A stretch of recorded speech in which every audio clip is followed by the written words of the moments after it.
Takot magpagupit, Part 1. Alam nyo ba na noong bata pa ako, ang pinaka-ayaw kong bagay na gawin sa buong buhay ko ay ang pagpapagupit. Oo, tama kayo nang narinig.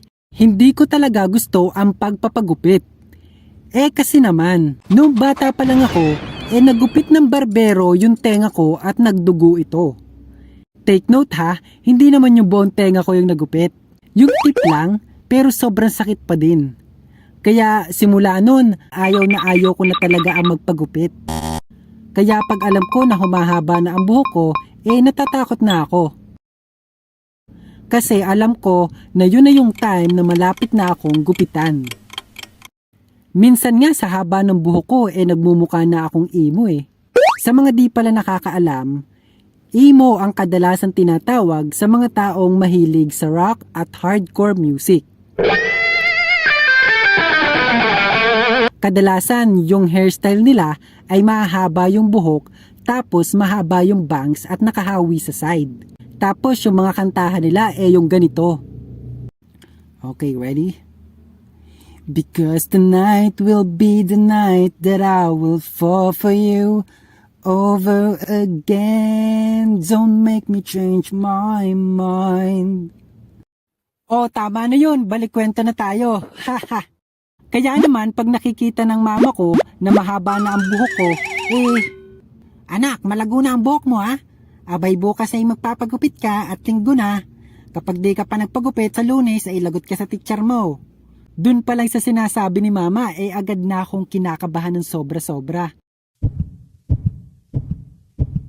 Kasi sino ba naman ang hindi magpapagupit kung pagpasok mo, hihilahin ng teacher mo yung malago mong patilya. Naranasan nyo na ba yun? Minsan nga, umiiyak pa ako pag nandyan na yung barbero. Sa barangay namin, meron talagang barbero na siya yung mismo pumupunta sa bahay ng gugupitan niya. Kaya naman, di na namin kailangan pumunta ng bayan o barbershop. Pumarinig ka na at nandini na ang manggugupit, nag-aantay na. Ayoko, mama!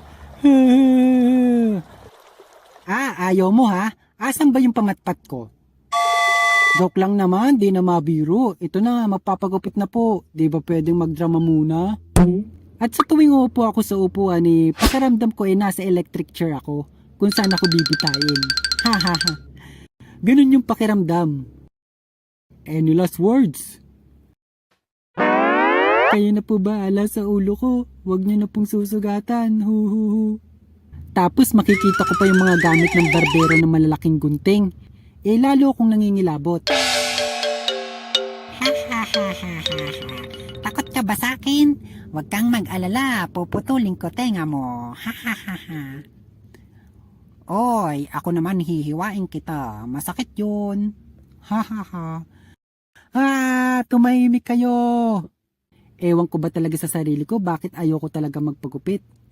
Samantalang yung iba kong pinsan kada linggo bagong gupit at iba-iba ang hairstyle. May mohawk, kalbo, fade, at kung ano-ano pa. Trinay na nga yata nila lahat ng hairstyles . Kayo, anong paborito nyong gupit?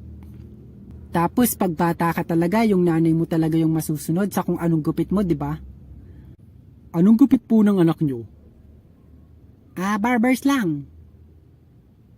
O, tungo totoy. Tapos imbis na tungo yung ginagawa ko, tumutunghay ako. Sabi ko tungo. Nasaan ba ang ina mo? Ano yung ginoong barbero?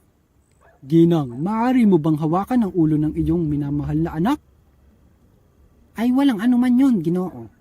Salamat sa iyong kabaitan.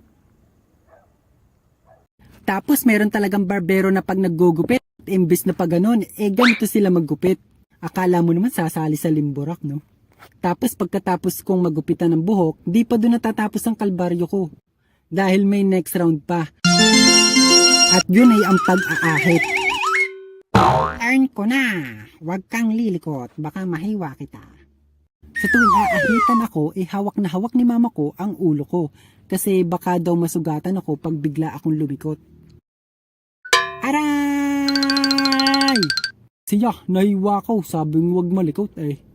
So ayun, madalas din nahihiwa ako ng blade dahil malikot ako noon. Pero sumasaya lang ako pag pinupunasan na ni Manong yung malaki at malambot na brush sa leeg ko.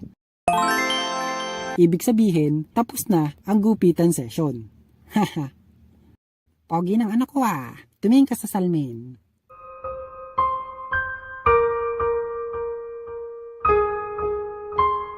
O diba yung kapugian ko kasing pogi ng bunot ng bao? O kayo, sino dito yung takot din magpagupit? O ako lang ba yung talagang takot magpagupit?